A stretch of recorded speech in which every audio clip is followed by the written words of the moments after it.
What's wrong with UK estate agency today? And I'm talking not whether it's high street or online, I'm talking about the bosses and the way they run their business. Talk to me, Russell.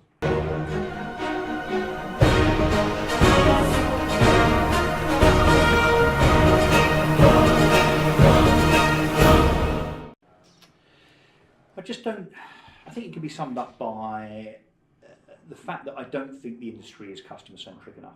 A lot of people are now talking about the fact that they are and that they value customer service and they're customer focused and so on. I'm not sure they really are. Is that like being too transactional as opposed to relationship building, that sort of thing?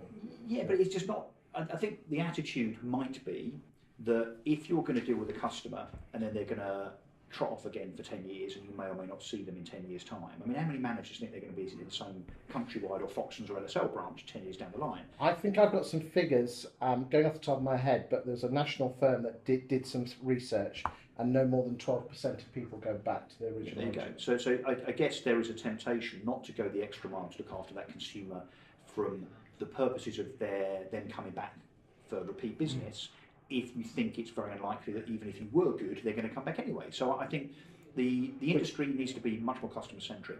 I think the attitude should be is that actually if I look after you, you might come back in 3 or 4 years because you might have a buy to let, to sell or whatever, or you might decide that you're moving back to the area you moved from. But importantly, you know people. You're a platform for recommendations to all your friends, all your family, and so on. And look, at eMoov, we've really tried to do that. We got to a point where about 20% of our listings and revenue came from referrals and recommendations, and I think that is completely underrated by the industry. I don't think the industry is innovative enough. I don't think that means necessarily spending fortunes on prop tech. I think a lot of prop tech, and stop me if you want to do this as another video, but prop tech is hugely overrated, and there is a whole bunch of prop tech out there, probably most of it, that are solutions trying to find a problem. Well, that's my quote. 80% of prop tech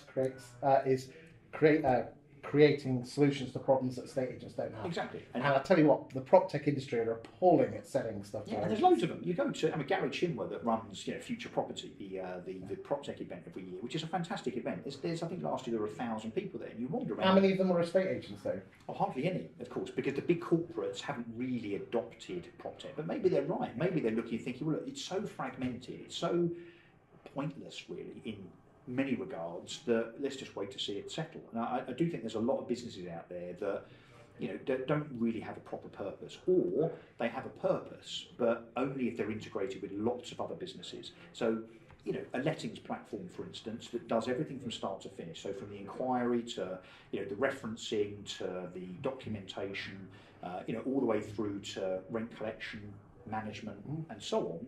That doesn't really exist. I mean, you've got, Parts of it, haven't you? Yeah, exactly. And Good Lord and Fixed Flow and so on. But you have to have a core platform to plug it all into. Well, the CRM systems don't allow open access. They're very closed in, aren't they? Yeah, so I think prop tech is really overdone. I mean, it's a sector in its own right, but I'm not sure it deserves to be, frankly. What about their attitude to change and the way the world is changing? There is no doubt in my mind that estate agency, a bit like the legal profession really, it likes the status quo.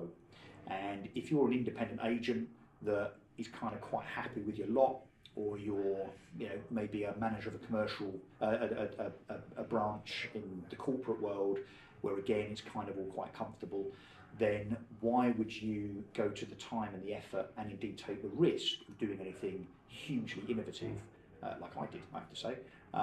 So I think if everything's kind of okay, there's this if it ain't broke, don't fix it attitude.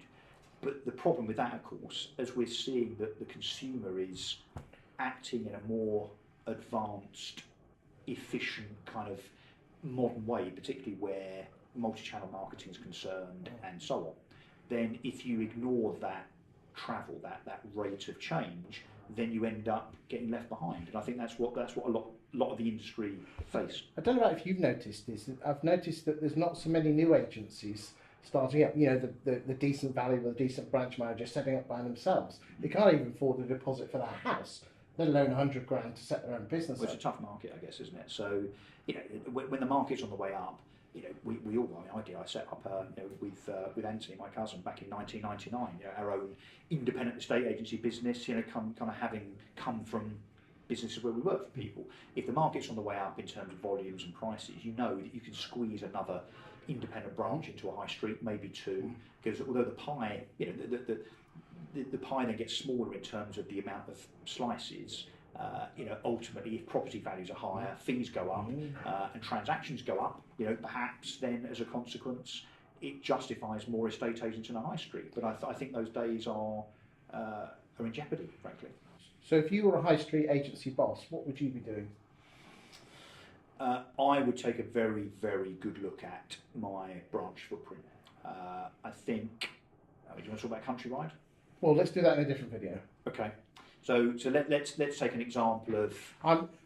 Tell you what, do me two scenarios: a one office operation and a 5 office operation.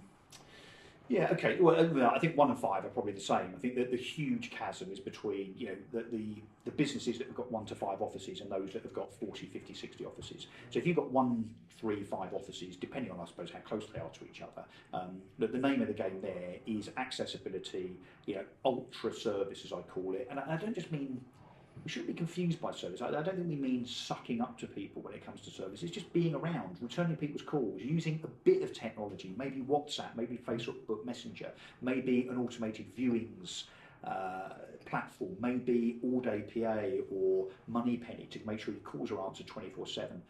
You know, maybe opening on a Sunday. That would be quite an innovative thing to do, wouldn't it?